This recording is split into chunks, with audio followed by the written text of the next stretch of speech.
Hey, welcome, faithful politics listeners and viewers. If you are watching us on our YouTube channel, I am your political host, Will Wright, and I'm joined by your faithful host, Josh Bertram. How's it going, Hello, Josh? hello, hello. Doing well, And man. and this week we have a special guest. His name is Brandon Darby. He is the managing director and editor in chief of Breitbart Texas. He co-founded Breitbart Texas Cartel Chronicles project with Ildefonso Ortiz and senior Breitbart management. So, welcome to the show, Brandon. Hey, thank you. Thank you for having me on.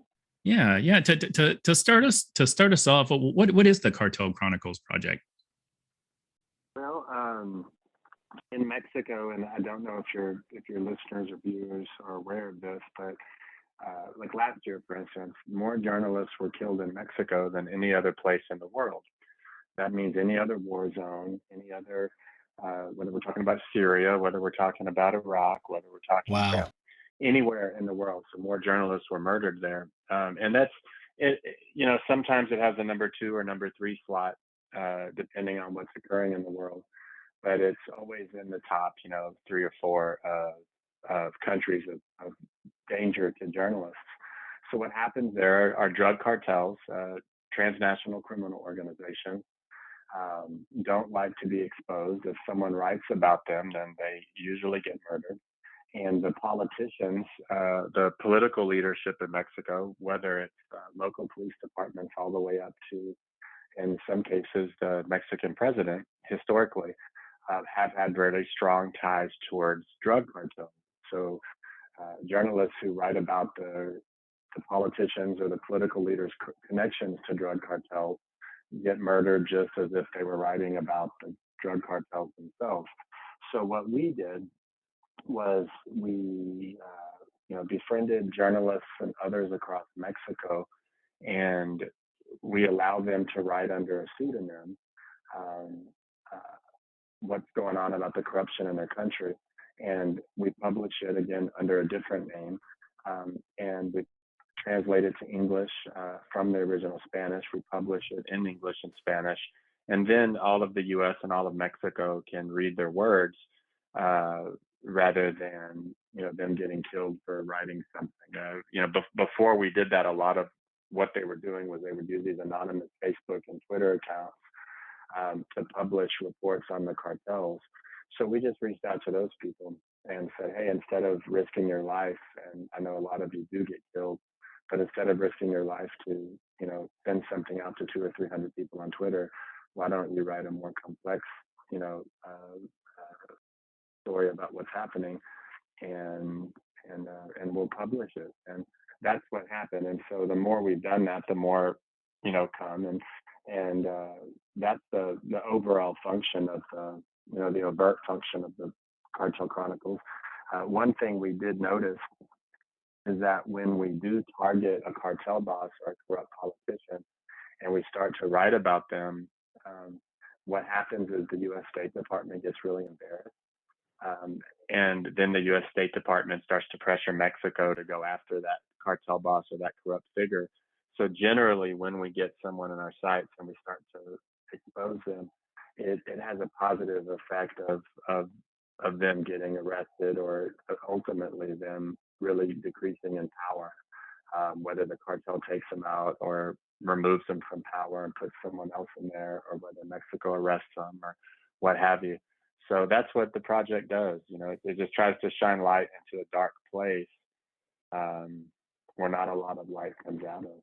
Wow, that's really awesome. I mean, just one of the reasons I wanted to talk with you is just because your organization and what it is that you put together is pretty unique, and one of the only ones that I'm aware of, anyways, that does that. And I just think I mean, it's super brave for the journalists that are risking their lives to do it, and very noble for you guys just to kind of be a place that can receive those reports. So, hats off to you for sure. But just to kind of level set for a moment, what's kind of the state of the union on the southern border?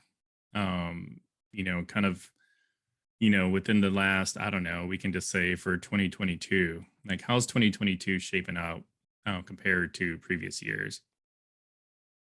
Well, it depends on how you look at it. I mean, obviously there's the polemic approach, which a lot of people take. Um, you know, when we started first reporting on the border, there really wasn't, A, people weren't that concerned with it for the most part, and B, not that there weren't some people who were, but most, it wasn't a widespread thing. Um, and now it's a very different situation. Now people do care about it, which I think our reporting played a big part in that. And a lot of people are trying to cover it, right? So um, a lot of the people covering it from the right, I think, rightly point out that it's chaotic and it's hell, right? There's tons of people coming across. I tend to disagree with a lot of the people on the right. I feel like I think okay. Let me try to say it this way. I feel like a lot of people dehumanize the migrants who come across, and I don't blame them for coming here. I really don't. I don't come from that position. I don't think we can continue to allow 1 to 2 million people to cross our border in between ports of entry per year and allow most of them to stay and still have a country. I don't think that's a good solution for a million reasons. But at the same time, I think they're kind of the component of what's happening with the least amount of power, and so they're the easiest to demonize and the easiest to attack and the easiest to focus on. And I tend to focus on our political leadership who has policies that encourage, that create pull factors for people to come, that allow it to occur that way, and not just the ones that leave it, basically open, even though in they would claim that they're not doing that, but they are in fact allowing people to successfully migrate, which makes them come, right? Which precipitates them why they come. But they're also, doing things that make it more difficult for people to come legally, which I think encourages people to come illicitly. So I tend to blame political leadership more than I blame the people who actually come. Most of them at least. Um, so I come from a very different position. Like if you're looking at Breitbart, the company as a whole, the immigration coverage tends to be very much critical of illegal immigration or regular migration. But my coverage really doesn't focus on that. My coverage focuses on the criminal groups. They're bringing a voice to the agents who are working on the border, and so I come at it from a different place. So, do we have more people than historical highs coming across our border? Yes. Do our policies encourage that? Yes. Do I think that the Democrats are doing that because they want America to crumble? No, I don't think that. I think it's just we look at the issue very, very differently in the U.S. Between the right and the left. Do I think that human suffering has increased during the Biden administration? Yes, I think so. When it comes to the border for more people, but again, that's a tricky situation because with the Trump administration, even though the numbers did get really low because Trump was not allowing people to stay, most of those people stayed south of the border in horrible conditions, just waiting for the next president because they knew they would be able to come in if I won. And they have been able to come in. So what's going on there is chaotic. It isn't something that's sustainable. To be fair, it hasn't been something that's sustainable through any recent administration, whether we're talking about Bush, Obama, or Trump or Biden. And what's going on with transnational criminal groups is a really tricky situation, the cartels, because some of them are having a field day. The ones who make more money off of smuggling migrants to our border, they're making a lot more money under Biden than they did under the Trump administration. But at the same time, when you really look at the hardcore going after cartels, like the U.S. government pressuring Mexico to go after the real bad guys. This is probably not the most popular opinion to my reader base, but I think Biden is actually doing a better job, the Biden administration, about going after Mexican cartels than the Trump administration did, as evidenced by the sheer number of cartel bosses that the U.S. is encouraging Mexico to take down. So what's going on there is chaos. It's not a failed state. It's technically called a fragile state. Mexico is south of our border. So we have a country with 32 states where more than half of them are under the direct control of transnational criminal organizations that are paramilitary, right? So they're armed with heavy weaponry, not just U.S. weapons and guns that they smuggle across, but they're armed with RPGs. They're armed with a lot of surplus Russian equipment that they've bought from militaries in Central America that Russia has supplied. And when the central government of Mexico wants to go into these territories, into most of their country to do a police action, they can't send 5 FBI agents and some vests to go knock on a door. They have to actually send in their Marines. They have to send in their military with a massive show of force, armored convoys, and they get into massive gun battles that involve explosives, grenades, RPGs, heavy weaponry.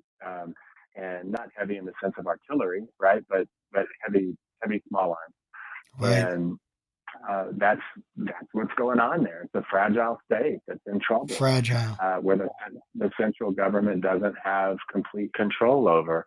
And it's also a situation, and this is kind of, I think, what the Trump administration realized. Trump came in and he promised that he was going to go to war with Mexican cartels, which as long as we mean that in a figurative sense, right? I was a proponent of, which is to actually really ruthlessly, take a couple of them, make an example out of them, and get the rest to fall in line and cut it off with the horrible humanitarian abuses. But once Trump got in power, I think that administration realized, like, wait a minute, we don't have the power over Mexico that we thought we had. And the reason is because China is competing with us for influence in Mexico. People would say, like, hey, that's crazy. Well, it's not crazy. Like, who got their infrastructure contract? Did the U.S. government get their telecommunications infrastructure contract? No. Did a U.S. company get it? No. Who got it? A state-owned Chinese company, Huawei, got it. So now Mexico is going on China's 5G. So China is competing with us for influence in Mexico, much like prior to the Ukraine invasion, Russian invasion of Ukraine, we were competing with Russia for influence in Ukraine. And I would say that we won for that influence, but Russia then took military action. That's a whole complicated mess. But bottom line is superpowers or powerful nations do this all the time. And right now, China is competing for influence in Mexico with the U.S. So when the U.S. puts the hammer down on Mexico and says, hey, these politicians who are taking drug money, who are, helping and defending these cartels, we're going to come down on you. Mexico says, okay, well, never mind then. China doesn't come down on us. We're just going to let them give us that money for the infrastructure.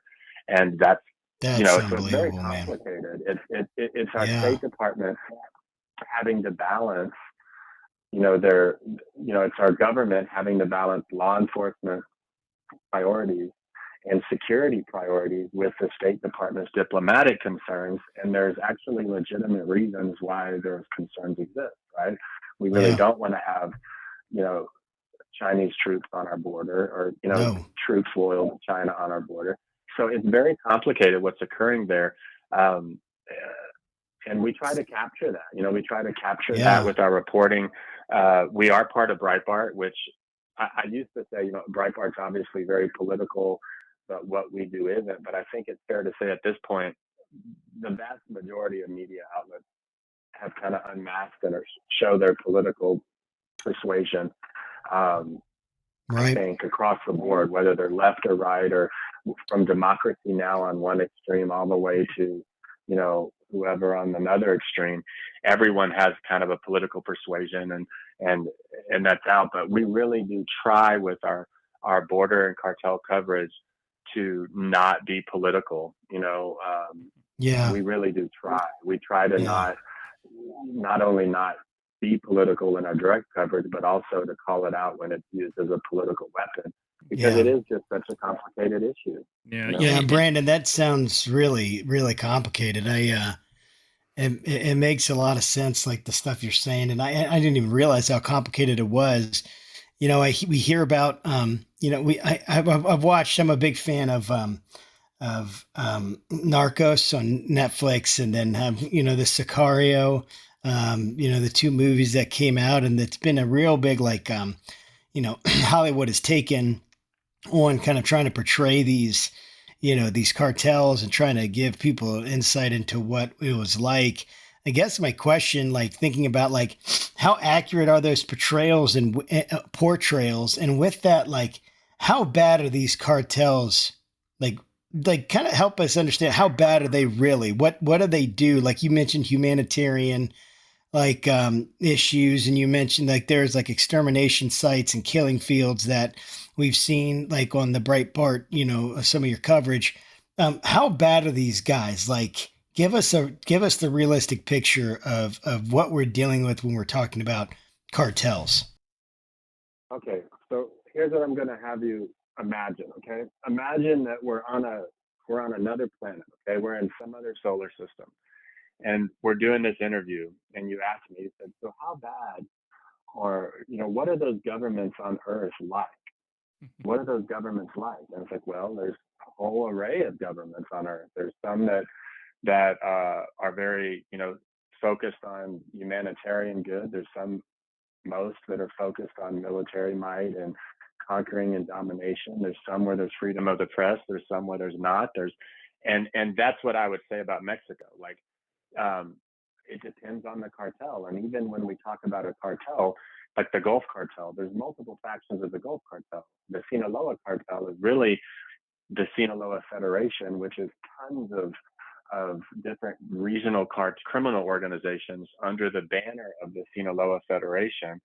Cartel Jalisco, which is one of the worst right now, was formerly part of the Sinaloa Federation, and they broke away and became their own cartel, trying to compete with Sinaloa for dominance in Mexico. So it just depends on who we're talking about. Um, when it comes to narcos, like I think it's pretty accurate.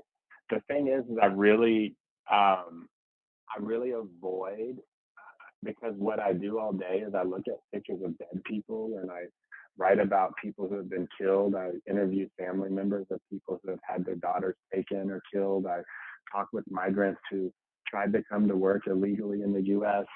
and then they got caught up in a horrible trafficking ring where they were like, "Hey, you can't actually. We're not going to let you go, right? You're gonna do work, or you're gonna have sex, or you're going to do X, Y, and Z to pay off your debt before we allow you to go," which then takes them from being a human smuggling incident to now being a human trafficking incident, right? And so I deal with that all day long. So by the time that I'm not working, and by the time that I can actually like just kind of get in bed and turn on a TV, the last thing I want to do is watch anything about criminal organizations, murder, death. I don't want to watch that. Like, I watch things about yachts and different sailboats and mountain climbing, and I might watch stuff I like, historical stuff, but I don't watch. When I finally have a moment, I just want to get my mind off of it, because it is very, when we started this project, we didn't know how they were going to react to us. Like, we didn't know what the cartels were going to do. Various ones that we were going after and writing about, no one's ever done that to them, and we didn't know. And so it took us a few years to kind of get to a place where, um, where it's just not so all encompassing, like constantly worried about our safety, right? And I'm a father, so you can imagine the amount of concern I have. But I kind of got to a point where I'm like, okay, I'm a white guy in the United States with U.S. citizenship, with political connections and resources behind me. Would they kill me in Mexico? Of course they would. Um, are they going to kill me in Texas? Probably not. They could, but probably not. and it took a while to get there. So by the time like I said, when I'm toning down and I'm trying to finally turn on a television, like the last thing I'm going to do is watch something about drug cartels.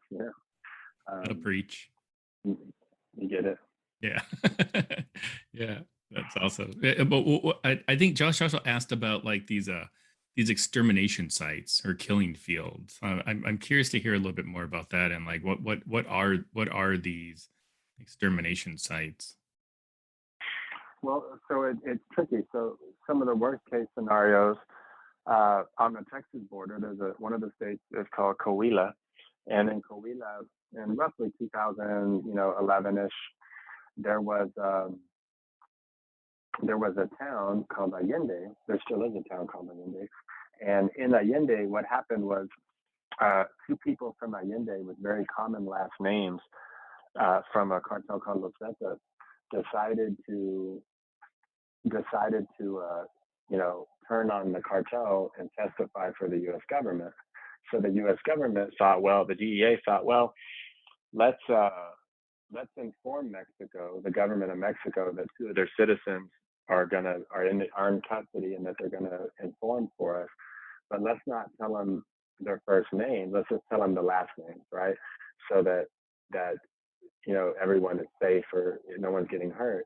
So when they told the Mexican government that um, these people's last names and where they were from, Los Zetas went in and over multiple days, and they killed probably somewhere between 500 and 600 people, and they basically just took everyone in the city who had the last names and killed them. And because they didn't know. Okay, well, we don't know which Garcia it was, so kill everyone with the last name Garcia. And we don't know, which so and so it was, so kill everyone with that last name too. And that's what they did. And they were able to go in. They were able to kill all of these people, and then they took their bodies and um, they actually used the prisons, the state prisons, and made the prisoners burn their bodies in a network of ovens that they had constructed, some drums and what have you. And then that's how they got rid of their bodies. I mean, that's the level of power they had, is that not only could they go in this region and do this over multiple days and kill all those people and not get in trouble, but then they had the state government and the prisons dispose of the bodies for them. And then the governor, who was governor at that time, he, you know, he after being governor there, he went on to become the head of Mexico's largest political party, even though everybody knew he did that, and Did that he they kill allowed their that. whole families as well? Or, Yeah, I mean, yeah. Everyone, yeah, men, everyone, women, yeah, children, everyone. yeah, everyone. And that was roughly 45 minutes from the Texas border, you know, and to this day, no one's really accountable for that, and so when we talk about these killing fields where they dispose of the body fragments and the bone fragments, or they burn people, that's what they do. And that particular cartel of Zetas is one of the most ruthless. It's not the best example of all the cartels across Mexico, right? But it's a that's what they do, and that's the kind of cruelty that they engage in and they get away with. Um, and what do you do with that, right? Like I mean, what do you do with that? Like that happening, what do you do with that? And so we're kind of in this pickle as a country where, you know, what happens on our border, and when I say our border, I'm not just talking about the U.S. side, I'm talking about the Mexico side as well. We got to be careful not to do that. Like Beto O'Rourke does that a lot, right? Where he talks about, El Paso and Juarez as the one community, right? Our shared community. But then when he talks about the crime statistics, he only shares the crime statistics from one side of that one big community, right? He only we can't do that. We gotta be fair. We gotta be honest here, and we have to look at the entire region, which is comprised of not only the technical line, but it's the communities north of the border and it's the community south of the border, right? They're all still human beings, right? People born in Mexico that, and I say this, and I don't mean to preach. I'm not in a position to. Like last night, for instance, I polished off my bottle of Johnny Walker Black Label, and I probably had too much, right? Like I not too much, but maybe a little. Like I'm a single dad. I've never been married yet. I have a child, right? And like I'm not trying to preach as though I'm anyway sanctified, but I will say this, right? I will say that those people on the south side of our border, they mean just as much to God as I do and you do. Okay?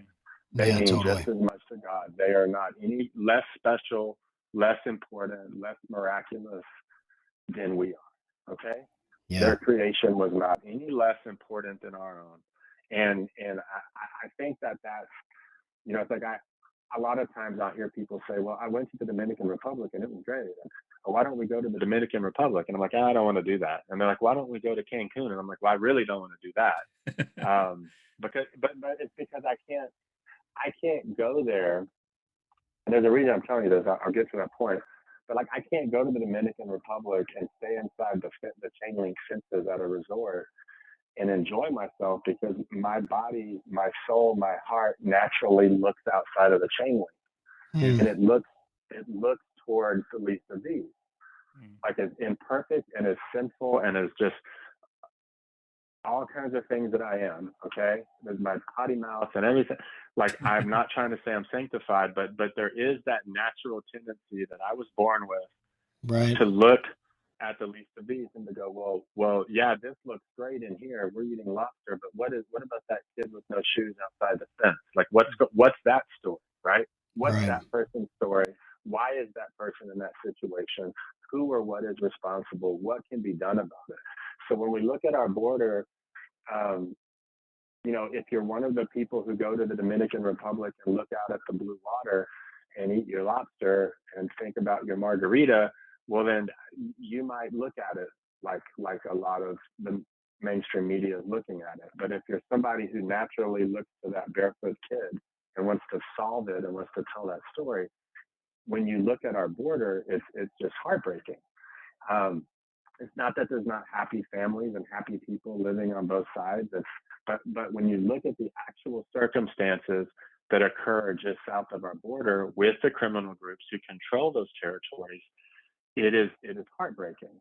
And it isn't just an a priori that God created the heavens and the earth and God created the Mexican side of the Texas border or the U.S. border to be hell. I don't accept that, right? It isn't an a priori. That's just how it has to be. I don't accept that, right? There are reasons for that. It's like, why is it that way? Yes, there's colonial reasons, history of corruption. Okay, fine. But what are the other reasons? Like, when did that really, really start, right? That started after 9/11. It started after 9/11 when we began to secure portions of our border, but not the whole. And we began to leave some places more open. And when we left those places more open, they were more easily traversed by criminal organizations. So criminal organizations began to fight for those few pieces of land that were not properly secured yet. Okay? And I'm not saying that not securing the border caused this, but it's also not fair to say securing the border caused this. What caused this was doing a half job of securing the border. That's what led to a lot of what we have in communities south of our border is that it was the half measure. Okay.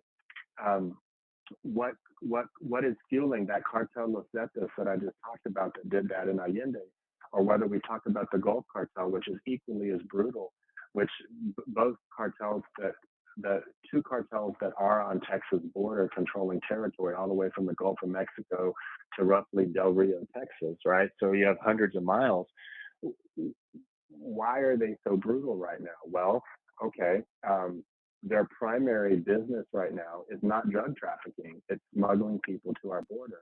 All of the people that show up through those territories, they are not just showing up. They would get killed. They can't just show up. They have to enter a business agreement with the cartel. And so they are sending money back for the next 5 or 10 years. They're wiring money back to these cartels with their family in Central America or Mexico as collateral.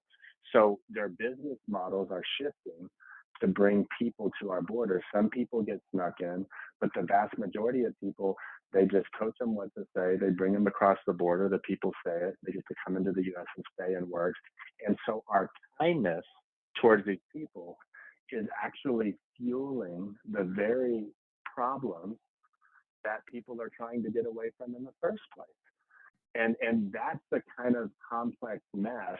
If we were to go deeper, we would say, well, our inability to have a legitimate worker program that was a sufficient legitimate worker program is fueling that, right? So there's plenty of arguments for Democrats and Republicans to make and point fingers, and as they like to do with each other. But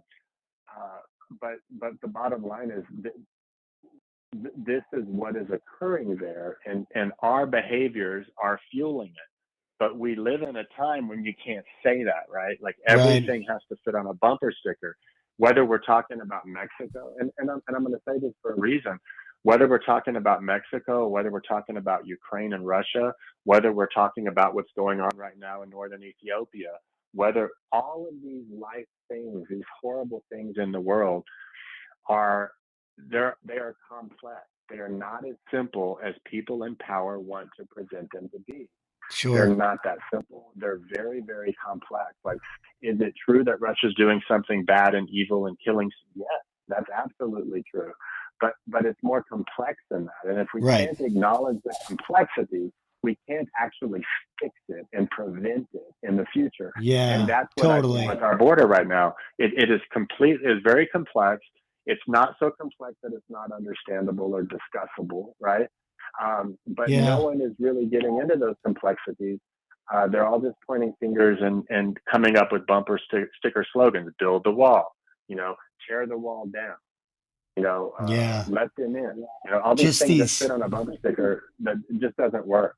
Yeah, they're trying to take complex issues and they're trying to simplify it. You can never really do that, and I completely agree with you. And you're talking about I think one of the things about those shows that I mentioned, again, I totally understand why you wouldn't be like a fan of them and watch them. But they show the human side of some of these like cartel leaders and these people, like, that they're people with incentives, and not, of course, excusing their behavior, but they're people responding to incentives that their situation has made.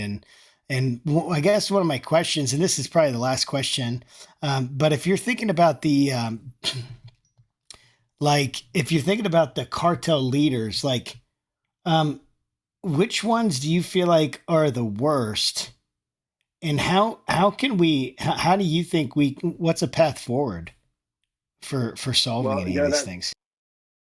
That's a funny question. I think about that quite a bit. So I tend to focus the majority of my attention on the Gulf Cartel, on Los Zetas, and on Cartel Jalisco.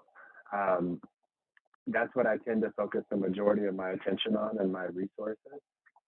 Those are the three worst. And so when we talk about what can be done, it's complex. So, there's something that Obama said, and no, I'm not an Obama voter, right? Like I lean very heavily towards the Republican Party personally. But there's something he said that I actually privately, not publicly, but I privately mocked him for saying when he said it. And years later, I realized he actually had a point. He was actually right. Okay. And so when we talk about how to solve it, if we're talking from a 30,000 foot view, or whether we're talking from a what we can do right now view, which I think any solution has to have both, right? You have to go, what are the underlying causes of war? And we need to defend ourselves, right, at the same time, right, while we address those underlying causes. So from a 30,000 foot view, the problem is inequity. The problem is that millions of young men, like along our border and throughout most of Mexico, are impoverished, and they don't have opportunities, and they turn towards the opportunity they have. And that is the 30,000 foot view. Sounds hyper liberal. I don't mean it to, but I think it's true. Obama said it about the Middle East and about terrorism and, jihadism, right? Like Muslim Islamic extremism. And I thought that was so stupid. But now that I know a little more of the world and I have more experience in dealing with a regional issue, I think it's true. I think most of the young males, the young men, or the former cartel guys that I've had a chance to interview and talk with, uh, as soon as they had other opportunities, they got out of that world and they realized what they were doing. But a lot of them, that's really all they had. They were there. They were poor. They living in abject poverty, and someone comes up and says, "Hey, man, are you tired of people, trying to sexually assault your sister? Are you tired of your mom having to walk around with no shoes and watch everybody in town's underwear in the village? Like, you don't have to put up with that. You want respect. You want people to leave your sister alone. Well, not only like can we give you a vehicle, but we're going to give you $500 a month, and we're going to give you a gun. And since you're with us, no one will ever touch your sister again." And the little guy's like, I okay, I'll do that. And all you gotta do is hold this radio, stand over there, and just make sure that you tell us when the border patrol leaves and where their vehicles are. And it's like, okay. And that's how that starts for these people. Some of them turn out to be pretty evil and they stay in that life and they thrive and they start killing people and being brutal. But most of them do not. And I think that's true whether we're talking about terrorism, whether we're talking about Mexico and our border, because the ultimate bottom line is we're never going to have a secure border, and we're never going to uh, be okay until Mexico's okay. And Mexico's not going to be okay until the things that prevent them from having a non-stratified economy, that prevent them from having business opportunities for the majority, are gone. So yes, we need to focus on the providing economic opportunity, helping making sure there's economic opportunity. But now we get into the here and now of how do we do that? And the way that I think we do that, which is now I'm gonna start sounding like a Mossad guy instead of a humanitarian. I think we ruthlessly go after specific brutal cartels, and the corrupt networks that support them. That's what I think we do. I think we do it, when it comes to people bringing fentanyl in our country. Fentanyl, we go, okay, Mexico, we're going to give you an opportunity to address this. Like, if you don't address it, we're going to address it. And I think that's what we do. I think that we ruthlessly go after Mexican cartels and the networks of people and business who they are tied to. I think that we begin to treat them like we're treating Putin. We go, hey, you're a bad guy. We can see who you gave money to and who's helping you economically and which judges are helping you who receive money. All of you are sanctioned. All of you are in trouble. All of you are going to be in a U.S. prison cell. Come hell or high water. We use financial incentives to get Mexico to hand them to us and get them. And that's what we do. And I think over a period of time, you're still going to have a culture of corruption, but you're going to have less and less overt corruption, less and less killing of journalists, less and less. If we focused on our southern neighbor and helping our southern neighbor the way we're focused on helping a country across the world right now, I think that we would change things. But that's not what we do, right? We ignore it. We diminish the problem. We say there's not a problem there. Our journalists typically feel like if they write about the problem, it's just going to enforce a right-wing narrative and be racist. So they don't write about how bad it is there. And yet we spend $1 billion in Ukraine. And I'm not against spending $1 billion in Ukraine and helping people wherever people are. But I definitely have a problem with trillions going across an ocean, and then we do so little to address our southern neighbor, our actual neighborhood, our neighbor. Yeah. We do so little to address those people's communities and what they're going through. So I hope that's a bit of an answer, not only in Yeah. long term and overall, but I think directly what we do. Yeah. And Brandon, you said something earlier that I want to kind of come back to and just I don't know, commend you, because one of the reasons I follow your particular coverage of the border is because I do think it's very apolitical. You sort of call it as it is. And for Breitbart as a whole, I mean, like I learned a long time ago that I shouldn't necessarily judge the network, or I should say, I can judge the network for their political leanings, but there are actually real hardworking journalists that are doing good work for each network. Doesn't matter who you work for, you know. So whether it's like, Christina Wong for you guys who covers national defense, I follow her coverage, or like Jennifer Griffin covers national defense for Fox, and like I may have issues with each of the networks, but there are actual real hardworking journalists that do good work out there, dangerous work, and I'm super appreciative of that.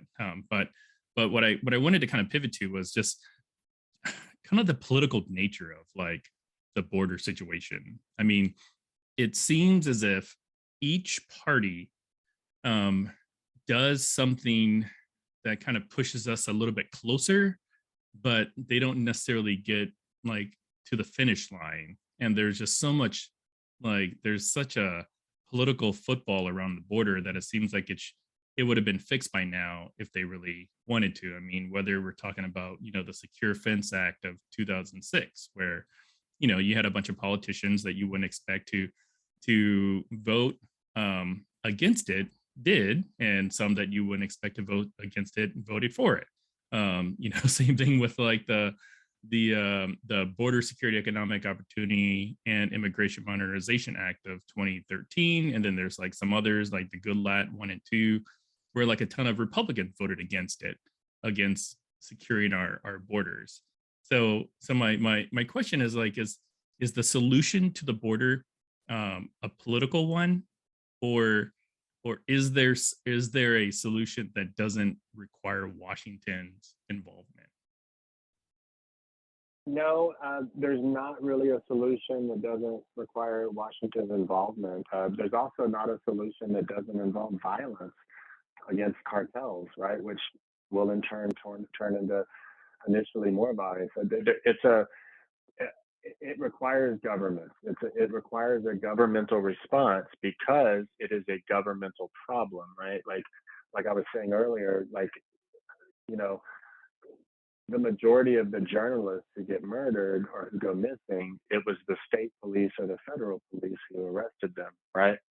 And then they're like, oh, we let them out. We don't know what happened to them. And it's like, yeah, okay, right? So at the point that it sounds awful to say this, but paramilitary transnational criminal organizations, at the point that they are in control of the majority of a fragile state government, it is going to require a governmental response from the U.S., working with portions of that government who are friendly towards us.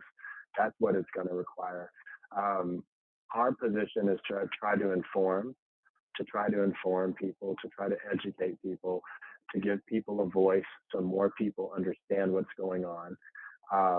And in the process of doing that, to use our platform to take out the worst of the worst, right? To highlight what the worst of the worst are doing in hopes that it causes the U.S. government and the Mexican government to do something about them. But informing and educating is really what we can do. A lot of those people we are informing are primary voters. A perfect example is Texas. In Texas, Republicans used to always vote against anything that caused there to be less irregular migration or more border security, because most of their funders were builders who, large building companies and home builders who had a business model that required the exploitation of foreign labor, of illegal labor, undocumented labor, whatever term you want to use. So that changed, though, right? That changed. And so in 2014, I think was really the turning point of that. We published, and by we, I mean I'm very proud of that. We had taken all 9 Border Patrol facilities in the Rio Grande Valley sector of Texas on the border, and we published photos from the inside showing children warehoused in cages and then, chain link partitions, um, for their own safety, actually, but they were still in that situation. And we published all of these photographs, 40 some odd photographs, and um, you know, that changed everything in Texas. I think when it came to people were like, wait a minute, this is a problem. This is not okay. And I feel like the left and the Democratic Party really, um, I think the big moment was, it was the lead story on Breitbart, Mhm. and it was Huffington Post contacted me and said, hey, uh, don't think we like you because we don't, but can we use your photos? And I said, yes. Wow. And they published it. It was a lead story on the Huffington Post, right? Hmm. And then it became the lead story on CNN, and then it became the lead story in the New York Times, and then it became, and so it pierced that left-right veil and just became everywhere. And the right really ran with it, from a security standpoint, but and an economic standpoint, but the left could have ran with it as well, and they really didn't. And that's why when Trump took office and all these photos of these interior of a lot of those photos I published during the Obama years in 2014 were being used by media and people on Twitter during the Trump years to go, look how bad it is on our border, what Trump is doing. And it's like, wait a minute, those photos are from Obama's years. And they were Wow. like, no. I'm like, yeah, you just didn't know because left media and the Democrats didn't run with it. So as much as there's obviously political ammo in these border stories for the right, there's also for the left. The left could easily say, well, we need to catalog these people as war refugees, or we need to, we can't send people back into that situation because that's like leaving them out in the middle of the desert with no water. So we can't deport them back. The left could go in a lot of directions with it too, but it requires that they acknowledge how bad it is. Hmm. And right now, they're not in a place where they want to do that. And I understand why, and that's not for ill motive reasons, right? Contrary to what a lot of people would say on the right, like, oh, well, they just want more Democratic voters, and they just no. I don't think that's the case. I'm sure they do want more Democratic voters, but I don't think that's the motive. I think the motive it's much more complex than that, right? But I do think that it's like gun violence in Chicago. Why don't people really write about how much gun violence is in Chicago? Well, it's complicated. People don't want to write about it because they feel like if all they're doing is writing about violence in Black communities, then it is in fact racist of them to do that, right? That it's unfair of them to do that. So they want to tell positive stories, right? And I think that's a lot of what we're seeing with Mexico. They don't want to write about it because they feel like it benefits right of center narratives, and they feel like they feel like it makes Mexican communities look bad. And so they don't want to write about it. And I think that's actually short-sighted. I think they should write about it so that the problems can get addressed and fixed and it becomes on our minds, right? I mean, if U.S. news outlets wrote about what's happening in Mexico as much or half as much as they're writing about every step of what's going on in Ukraine, Americans would care about it. And that's a sad reality. But the truth is when you're a news editor, you do have the ability to get people to care about something, right? Like if all of right media had an article on the front page and all of left media did too, and all of legacy media, well, all of a sudden, all of our Twitter handles would turn into a Mexican flag. You know what I mean? And that's what we would all do. No, but it's the next thing, right? Sure. Yeah. It's the next thing, and that's the power you have in media is that as much as you're responding to what people care about and writing about those things because you have to stay in business, you also have the ability to write about something and get people to care about it that they might not have known was a problem before. If you write about the Allende and the killing field in Allende, we wrote about it, and then a couple of other people wrote about it, and then a couple of other people wrote about it.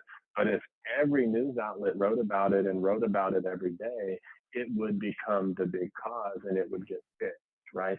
What the people responsible would be held accountable.